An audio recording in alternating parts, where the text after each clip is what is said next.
Hello friends, आप सभी लोगों का स्वागत है आपके अपने YouTube channel math classes with Javed sir में।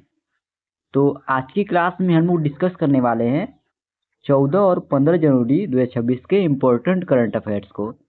तो आप इस पूरे सेशन को लास्ट तक जरूर देखिएगा और इस वीडियो का पीडीएफ आपको हमारे टेलीग्राम चैनल पे मिल जाएगा, जिसका लिंक वीडियो के डिस्क्रिप्शन में दिया गया है। आप उसे वहाँ से इजीली डाउनलोड कर सकते हैं। और अगर आप हमारे इस वीडियो को पहली बार देख रहे हैं तो चैनल को सब्सक्राइब करना ना भूलें, ताकि हमारे द्वारा कुछ भी अपडेट किया जाए उसका नोटिफिकेशन आपको सबसे पहले मिल सके। तो चलिए आज के सेशन को करते हैं स्टार्ट। तो आज का पहला प्रश्न है, हेनले पासपोर्ट इंडेक्स 2026 में भारत की रैंक क्या है? तो इसका सही विकल्प हो जाएगा सी। तो 2026 के हेनले पासपोर्ट इंडेक्स के अनुसार भारत की पासपोर्ट रैंकिंग 80वीं है। इस रैंकिंग के तहत फ्रेंड्स, भारतीय पासपोर्ट धारक 55 देशों में visa free, visa on arrival या इलेक्ट्रॉनिक वीजा के साथ यात्रा कर सकते हैं। और यह रैंक फ्रेंड्स 2025 की तुलना में 5 पायदान ऊपर है। यानी पिछले वर्ष की अगर हम बात करें तो भारत 2025 में 85वें स्थान पे था। ओके, और इस वर्ष 5 पायदान भारत ऊपर की ओर गया है, यानी 80वें स्थान पर इस वर्ष है। ओके, 2026 में। और अगर हम बात करें 2026 के हेनले पासपोर्ट इंडेक्स के अनुसार दुनिया के सबसे शक्तिशाली 5 देशों की पासपोर्ट की, तो पहले स्थान पर रहा सिंगापुर, दूसरे स्थान पे जापान और साउथ कोरिया, तीसरे स्थान पर रहा Denmark, Luxembourg, Spain, Sweden, Switzerland, चौथे स्थान पर रहा Austria, Belgium, Finland, France, Germany, Greece, Ireland, Italy, Netherland और नॉर्वे। वहीं पांचवें रैंक की अगर हम बात करें तो पांचवें स्थान पे हंगरी, पुर्तगाल, स्लोवाकिया, स्लोवेनिया, संयुक्त राज्य अमेरिका रहा। ओके, इसमें आप अपने भारत देश की रैंक जरूर याद रखेंगे। भारत कौन से रैंक पे रहा या कौन से स्थान पे, तो याद रखना है 80वीं रैंक पे। ओके, पिछले वर्ष की अगर बात करें यानी 2025 में जो रैंक जारी हुई थी उसमें भारत 85वें स्थान पे था। अच्छा, अब हम लोग 2025 में जारी किए गए कुछ महत्वपूर्ण सूचकांक का रिवीजन कर लेते हैं। तो ग्लोबल फायर पावर इंडेक्स 2025 में भारत चौथे स्थान पे रहा। हेनले पासपोर्ट इंडेक्स 2025 में भारत 50वें स्थान पे। जलवायु परिवर्तन प्रदर्शन सूचकांक 2025 में भारत 10वें स्थान पे। QS world future skill index 2025 में भारत 25वें स्थान पे रहा। फोर्ब्स ने 2025 के लिए दुनिया के सबसे शक्तिशाली देशों की सूची जारी की, जिसमें भारत 12वें स्थान पर रहा। नीति आयोग के राजकोषीय स्वास्थ्य सूचकांक 2025 के उद्घाटन संस्करण में ओडिशा शीर्ष पर रहा। 2024 के भ्रष्टाचार धारणा सूचकांक में भारत 180 देशों में से 96वें स्थान पर रहा। जलवायु जोखिम सूचकांक 2025 में भारत 6ठे स्थान पे। विश्व खुशहाली रिपोर्ट 2025 में भारत 118वें स्थान पे। और विश्व प्रेस स्वतंत्रता सूचकांक 2025 में भारत रहा 151वें स्थान पे। तो यह सभी आपके एग्जाम के लिए इम्पोर्टेंट हो सकता है। एक बार इसका रिवीजन आप लोग कर लेंगे। अगले प्रश्न में हम लोग चलते हैं। अगला प्रश्न है, मेजर स्वाति सांथा कुमार को यूएन महासचिव पुरस्कार 2025 किस क्षेत्र में योगदान के लिए दिया गया? तो इसका सही विकल्प हो जाएगा डी, यानी जेंडर समावेशी शांति स्थापना के लिए उन्हें यह पुरस्कार दिया गया। तो अभी हाल ही में संयुक्त राष्ट्र महासचिव पुरस्कार 2025 से भारतीय सेना की मेजर स्वाति सांथा कुमार को सम्मानित किया गया। आपको बता दें, मेजर स्वाति यह भारतीय सेना के अफसर हैं और वे संयुक्त राष्ट्र मिशन साउथ सूडान में तैनात हैं। और उन्हें फ्रेंड्स अभी यह पुरस्कार जेंडर समावेशी शांति स्थापना में उत्कृष्ट सहयोग और नेतृत्व के लिए प्रदान किया गया। आपको बता दें फ्रेंड्स, उनका प्रोजेक्ट समान भागीदार अस्थायी शांति को सभी यूएन शांति स्थापना मिशनों और एजेंसियों से प्राप्त नॉमिनेशन में से चुना गया। ओके, और आपको बता दें, यह पुरस्कार यूएन के महासचिव एंटोनियो गुटेरेस ने घोषित किया था। ओके, तो अभी आपको इनका नाम ध्यान रखना है, मेजर स्वाति सांथा कुमार, जिन्हें अभी हाल ही में संयुक्त राष्ट्र महासचिव पुरस्कार 2025 से सम्मानित किया गया।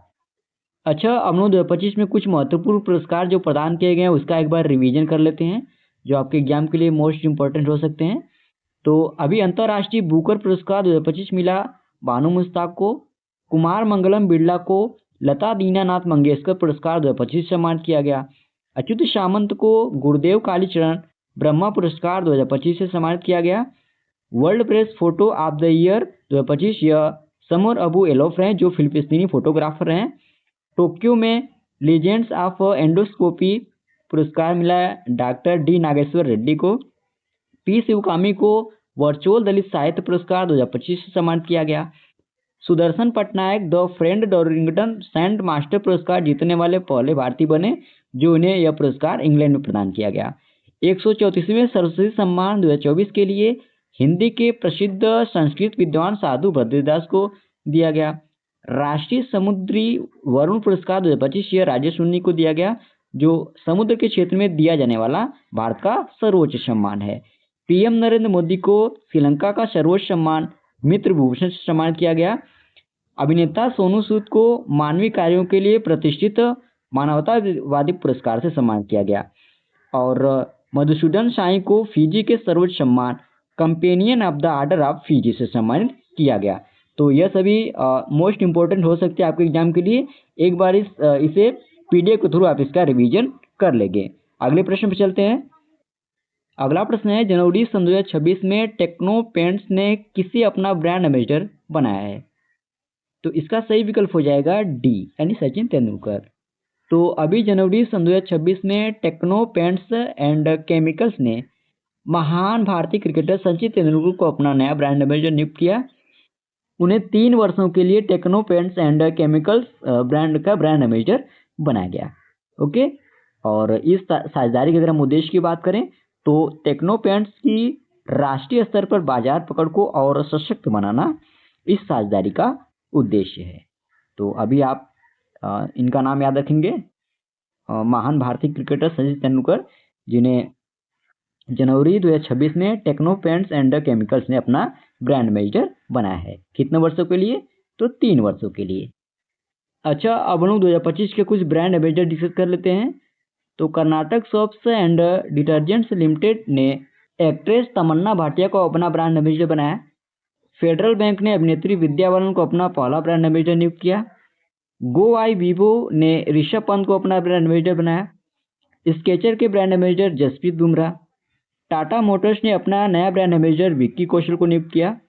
लेवाइज ने दिलजीत दोसांझ को अपना वैश्विक ब्रांड एम्बेसडर नियुक्त किया। प्यूमा की ब्रांड एम्बेसडर पीवी सिंधु बनी। कैटरीना कैफ को साओमी इंडिया के ब्रांड एम्बेसडर बनाया गया। आलिया भट्ट को लोरियल पेरिस का वैश्विक ब्रांड एम्बेसडर बनाया गया। अभिनेत्री अनन्या पांडे को French luxury fashion house channel ने भारत के लिए ब्रांड एम्बेसडर बनाया पहला।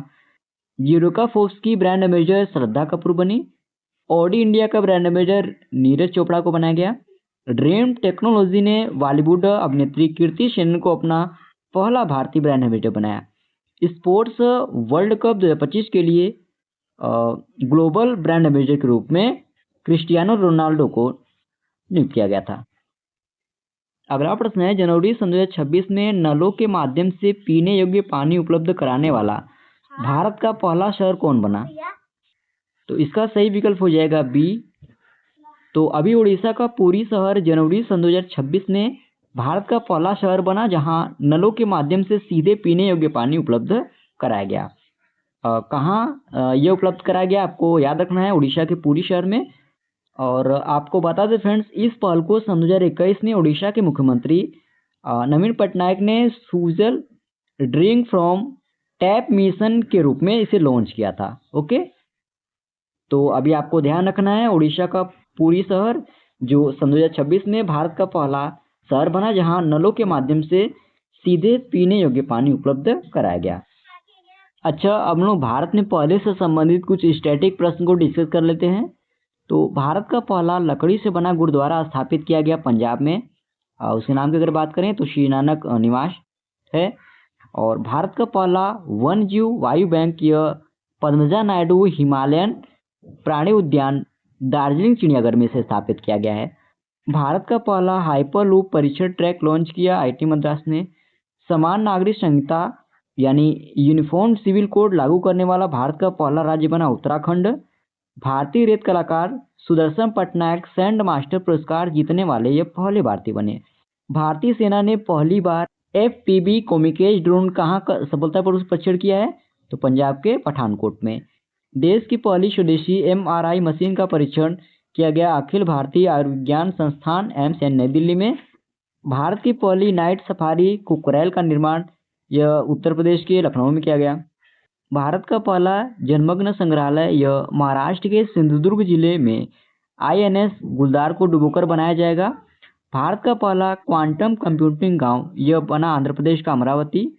चंद्रमा के दक्षिणी ध्रुव का पहला विस्तृत भूवैज्ञानिक मानचित्र तैयार किया भारतीय वैज्ञानिकों ने। भारत का पहला भेड़िया अभ्यारण्य खुला झारखंड के लातेहार में। और भारत में ट्रेन में ATM स्थापित करने वाला पहला बैंक बना बैंक ऑफ महाराष्ट्र, जो पंचवटी एक्सप्रेस में इसे स्थापित किया गया है।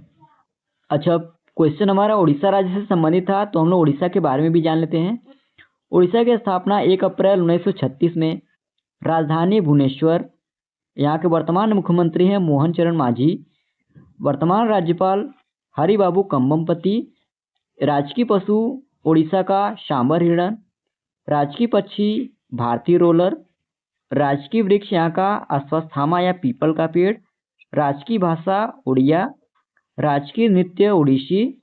अब उड़ीसा के पड़ोसी राज्यों की अगर हम बात करें तो उड़ीसा के 4 पड़ोसी राज्य हैं, जिसमें उत्तर में झारखंड और पश्चिम बंगाल, पश्चिम में छत्तीसगढ़ और दक्षिण में आंध्र प्रदेश स्थित है।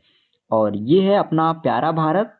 और ये है जितने सर्कल में आप लोगों को जितना भी भाग दिख रहा है, यह है उड़ीसा राज्य का मैप। अगला प्रश्न है, जनवरी सन 2026 में ISO IEC 42001 सर्टिफिकेशन पाने वाली पहली पेमेंट्स कंपनी कौन बनी है? तो इसका सही विकल्प है D, यानी फाइनेंशियल सॉफ्टवेयर एंड सिस्टम्स। तो अभी जनवरी सन 2026 में ISO IEC 42001 प्रमाणन प्राप्त करने वाली भारत की पहली भुगतान firm financial software and system यानी FSS बनी है। और इस कंपनी ने फ्रेंड्स यह मान्यता ISO IEC 42001 सर्टिफिकेशन लीड के रूप में हासिल की, जिससे वह भारत, मध्य पूर्व, एशिया प्रशांत और दक्षिण अफ्रीका की क्षेत्र की पहली भुगतान कंपनी बन गई है, जिसे यह AI यानी कृत्रिम बुद्धिमत्ता प्रबंधन प्रणालियों के लिए अंतर्राष्ट्रीय स्तर का प्रमाण मिला है। अब हम बात करें फाइनेंशियल सॉफ्टवेयर एंड सिस्टम की, तो यह फ्रेंड्स एक प्रमुख भारतीय पेमेंट्स टेक्नोलॉजी कंपनी है जो डिजिटल भुगतान समाधान प्रदान करती है।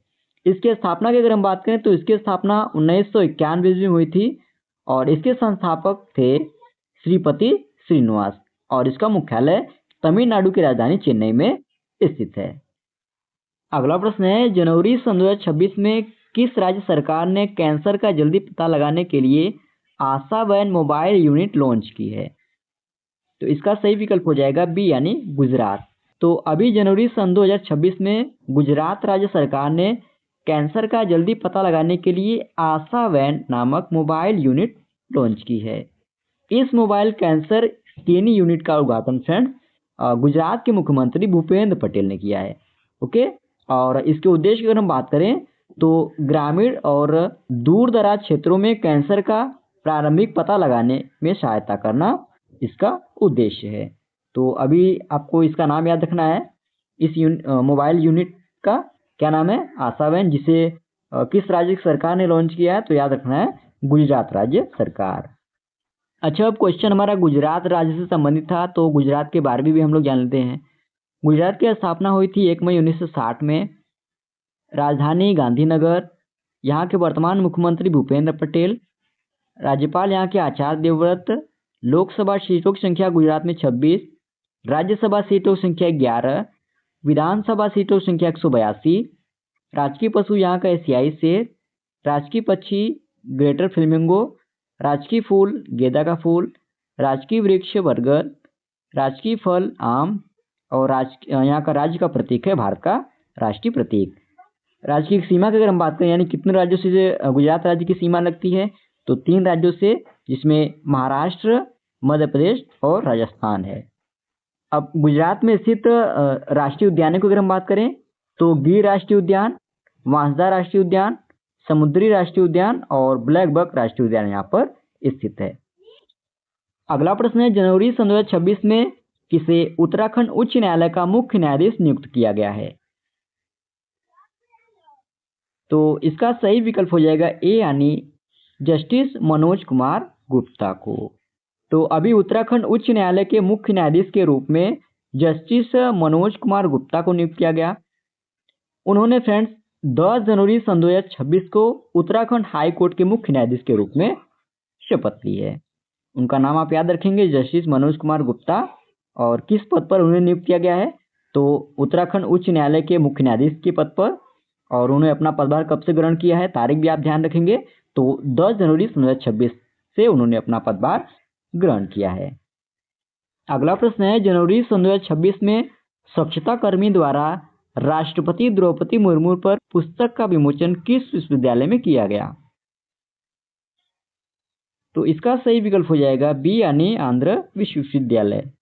तो अभी जनवरी सन 2026 में स्वच्छता कर्मी द्वारा राष्ट्रपति द्रौपदी मुर्मू पर एक पुस्तक का विमोचन आंध्र प्रदेश के विशाखापट्टनम में आंध्रा विश्वविद्यालय के परिसर में किया गया, जहां इस कार्यक्रम में एक स्वच्छता कर्मचारी लछम्मा ने अग्नि सरसुल्लो विकसितिंचिना कमलम द्रौपदी मुर्मू नामक पुस्तक का विमोचन किया गया। इस पुस्तक का आप नाम ध्यान रखेंगे, ओके। और इसे फ्रेंड्स पूर्व सांसद और विश्व हिंदी परिषद के अध्यक्ष यार्लागड्डा लक्ष्मी प्रसाद ने लिखा है, ओके। अच्छा, अब क्वेश्चन हमारा आंध्र प्रदेश राज्य से संबंधित था, तो हम लोग आंध्र प्रदेश के बारे में भी जान लेते हैं। आंध्र प्रदेश की स्थापना की अगर बात करें तो 1 नवंबर 1956 में राजधानी अमरावती, यहाँ के वर्तमान मुख्यमंत्री एन चंद्रबाबू नायडू, राज्यपाल यहाँ के वर्तमान में है एस अब्दुल नजीर। लोकसभा सीटों की संख्या आंध्र प्रदेश में 25, राज्यसभा सीटों की संख्या 11, विधानसभा सीटों की संख्या की बात करें तो 176, विधान परिषद में सीटों की संख्या 58 है। अब आंध्र प्रदेश के पड़ोसी राज्यों की अगर हम बात करें तो आंध्र प्रदेश के 5 पड़ोसी राज्य हैं, जिसमें आंध्र प्रदेश के दक्षिण में तमिलनाडु, दक्षिण पश्चिम और पश्चिम में कर्नाटक, उत्तर पश्चिम और उत्तर में तेलंगाना, उत्तर पूर्व में उड़ीसा और छत्तीसगढ़, पूर्व में बंगाल की खाड़ी स्थित है। अब आंध्र प्रदेश के कुल क्षेत्रफल की अगर हम बात करें तो 1,62,970 वर्ग किलोमीटर इसका क्षेत्रफल है। और यह फ्रेंड्स भारत का 7वां सबसे बड़ा राज्य है। यह पॉइंट भी आप ध्यान रखेंगे। आंध्र प्रदेश में कुल 26 जिले हैं। राजकीय भाषा यहाँ का तेलुगु है। राजकीय फूल चमेली, राजकीय वृक्ष नीम, राजकीय फल आम। और मुख्य बंदरगाह की अगर हम बात करें तो विशाखापट्टनम एकमात्र यहाँ का मुख्य बंदरगाह है। राजकीय पशु यहाँ का है काला हिरण या ब्लैक बक। और ये है अपना प्यारा भारत। और ये आप लोगों को रेड कलर सर्कल में जितना भी भाग दिख रहा है, यह है आंध्र प्रदेश राज्य का मैप। अगला प्रश्न है, 11 जनवरी सन 2026 को अंतर्राष्ट्रीय क्रिकेट में 28,000 रन पूरे करने वाले दुनिया के तीसरे बल्लेबाज कौन बने? तो यह उपलब्धि हासिल करने वाले दुनिया के तीसरे बल्लेबाज बने हैं विराट कोहली, यानी यहाँ पर आपका ए ऑप्शन सही हो जाएगा। तो अभी 11 जनवरी सन 2026 को अंतर्राष्ट्रीय क्रिकेट में 28,000 रन पूरे करने वाले दुनिया के तीसरे बल्लेबाज विराट कोहली बने हैं। उन्होंने यह रिकॉर्ड सचिन तेंदुलकर और कुमार संगकारा के बाद हासिल किया। कोहली ने फ्रेंड्स यह रिकॉर्ड सबसे तेज बल्लेबाज के रूप में हासिल किया, जहां सिर्फ उन्होंने 624 पारियों में 28,000 रनों का आंकड़ा पार किया।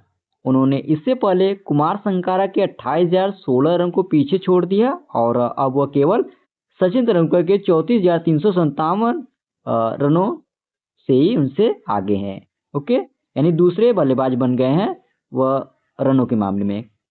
अब अगर हम अंतर्राष्ट्रीय क्रिकेट में सबसे अधिक रन बनाने वाले 3 बल्लेबाजों की बात करें तो पहले स्थान पे है सचिन तेंदुलकर, जिन्होंने 34,357 रन बनाए हैं। दूसरे स्थान पे है विराट कोहली, जिन्होंने 28,068 रन बनाए हैं। और तीसरे स्थान पे हैं कुमार संगकारा, जिन्होंने 28,016 रन बनाए हैं, ओके। अगले प्रश्न पे चलते हैं हम लोग।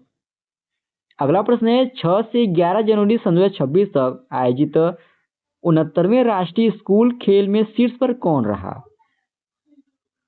इसका सही विकल्प हो जाएगा सी यानी महाराष्ट्र। तो अभी 6 से 11 जनवरी सन 2026 तक 69वें राष्ट्रीय स्कूल खेल में टॉप पर महाराष्ट्र रहा। महाराष्ट्र ने फ्रेंड्स ओवरऑल तालिका में प्रथम स्थान हासिल किया। जिसमें महाराष्ट्र ने 94 स्वर्ण, 103 रजत और 119 कांस्य पदकों के साथ कुल 316 पदक हासिल किया। वही हरियाणा दूसरे स्थान पर आया जिसने 92 गोल्ड हासिल किया। और इसके आयोजन स्थल की बात करें, कहाँ पर इसका आयोजन किया गया था, तो आपको ध्यान रखना है पंजाब के लुधियाना में। और किस स्टेडियम में, तो गुरु नानक स्टेडियम लुधियाना में से आयोजित किया गया था। आयोजन की तिथि भी आप याद रखेंगे, यानी कब इसका आयोजन किया गया था, किस तिथि को, तो 6 से 11 जनवरी 2026 तक। ओके, तो अभी जनवरी सन 2026 में ministry of electronics and information technology यानी इलेक्ट्रॉनिक्स और सूचना प्रौद्योगिकी मंत्रालय ने परम शक्ति सुपर कंप्यूटर किस IIT में लॉन्च किया है। तो इसका सही विकल्प हो जाएगा सी यानी IIT मद्रास। तो अभी जनवरी 2026 में ministry of electronics and information technology यानी इलेक्ट्रॉनिक्स और सूचना प्रौद्योगिकी मंत्रालय ने परम शक्ति सुपर कंप्यूटर चेन्नई में लॉन्च किया। यह सुपर कंप्यूटिंग सुविधा राष्ट्रीय सुपर कंप्यूटिंग मिशन के तहत इसे तैयार की गई है। और यह 3.1 पेटा फ्लो प्रणाली है जो फ्रेंड्स प्रति सेकंड में 3.1 क्वाड्रिलियन से अधिक की गणनाएं कर सकता है। और इसके उद्देश्य की अगर हम बात करें तो इसका उद्देश्य उच्च स्तरीय शोध और अनुसंधान को गति देना है। अगला प्रश्न है, 11 जनवरी सन 2026 को अंतर्राष्ट्रीय क्रिकेट में 650 छक्के लगाने वाले पहले बल्लेबाज कौन बने। तो इसका सही विकल्प हो जाएगा ए यानी रोहित शर्मा। तो अभी फ्रेंड्स 11 जनवरी सन 2026 को अंतर्राष्ट्रीय क्रिकेट में 650 छक्के लगाने वाले पहले बल्लेबाज भारतीय दिग्गज बल्लेबाज रोहित शर्मा बने। उन्होंने फ्रेंड्स यह इतिहास रचते हुए सभी प्रारूपों टेस्ट, ODI और T20I में कुल 650 अंतर्राष्ट्रीय छक्कों का आंकड़ा पार किया। और इस उपलब्धि को फ्रेंड्स हासिल करने वाले यह दुनिया के पहले बल्लेबाज बने हैं। अगला प्रश्न है, भारत का पहला बायो हैप्पी जिला किस राज्य में विकसित किया जा रहा है। तो इसका सही विकल्प हो जाएगा डी यानी अरुणाचल प्रदेश। तो MS स्वामीनाथन रिसर्च फाउंडेशन और के पन्न्यूर जिला प्रशासन मिलकर अरुणाचल प्रदेश में भारत का पहला बायो हैप्पी जिला विकसित कर रहा है। इसका उद्देश्य आजीविका, कृषि, जैव विविधता और पारिस्थितिकी पर केंद्रित है। अब बायो हैप्पीनेस का मतलब क्या है, तो इसका मतलब फ्रेंड्स जैव विविधता संरक्षण से लोगों की सेहत, पोषण और जीवन स्तर में सुधार। अगला प्रश्न है, हाल ही में विल फॉर पीस 2026 नामक संयुक्त सैन्य अभ्यास कहाँ शुरू हुआ। तो इसका सही विकल्प हो जाएगा डी यानी केप टाउन दक्षिण अफ्रीका। तो विल फॉर पीस 2026 नामक संयुक्त नौसैनिक अभ्यास दक्षिण अफ्रीका के केप टाउन स्थल पर शुरू हुआ। यह ब्रिक्स प्लस देशों जिसमें चीन, रूस, ईरान, दक्षिण अफ्रीका, UAE के बीच 10 जनवरी 2026 से 16 जनवरी 2026 तक चलने वाला एक अभ्यास है। इस अभ्यास का नाम आप याद रखेंगे और तारीख भी आप ध्यान रखेंगे कब से कब तक इसका आयोजन किया जाना है, तो 9 से 16 जनवरी 2026 तक। इस अभ्यास के अगर उद्देश्य की बात करें तो समुद्री सुरक्षा, शांति और सहयोग ओके इस अभ्यास का उद्देश्य है। अगला प्रश्न है, हाल ही में संयुक्त सैन्य नागरिक संलयन अभ्यास साझा शक्ति कहाँ आयोजित हुआ है। तो इसका सही विकल्प हो जाएगा पुणे महाराष्ट्र यानी बी। तो अभी हाल ही में संयुक्त सैन्य नागरिक संलयन अभ्यास साझा शक्ति यह 8 से 9 जनवरी 2026 को महाराष्ट्र के पुणे में खड़की मिलिट्री स्टेशन के डिग्गी रेंज में आयोजित किया गया, जिसका उद्देश्य आपातकालीन और सुरक्षा स्थितियों में नागरिक और सैन्य एजेंसियों के बीच समन्वय बढ़ाना। और स्थान आप ध्यान रखेंगे नहीं कहाँ पर इसका आयोजन किया गया, तो महाराष्ट्र के पुणे शहर में। तारीख भी आपको ध्यान रखना है, यह 8 से 9 जनवरी 2026 तक आयोजित किया गया। और इसे किसने आयोजित किया है, तो भारतीय सेना की दक्षिणी कमान ओके ने इसे आयोजित किया है।